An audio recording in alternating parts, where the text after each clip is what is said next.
பூமியில் பிள்ளையாய் பிறந்து வளர்ந்து நான் பேரான ஸ்தலமும் அறியேன்.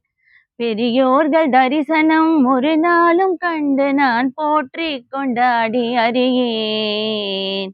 வாமி என்றுன்னை சிவகாமி என்றே சொல்லி வாயினார் பாடி அறியேன்.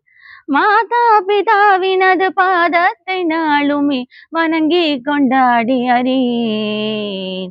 சாமி என்றே சொல்லி சதுருடன் கை கூப்பி சரணங்கள் செய்தும் அறியேன்.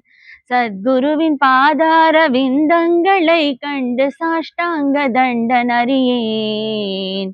ஆமெந்த பூமியில் அடியனை போல் மூடன் ஆட்சி நீ கண்டதுண்டோ? அழகான காஞ்சியில் புகழாக வாழ்ந்திடும் அம்மை காமாட்சி உமையே, அம்மை காமாட்சி உமையே, அம்மை காமாட்சி உமையே.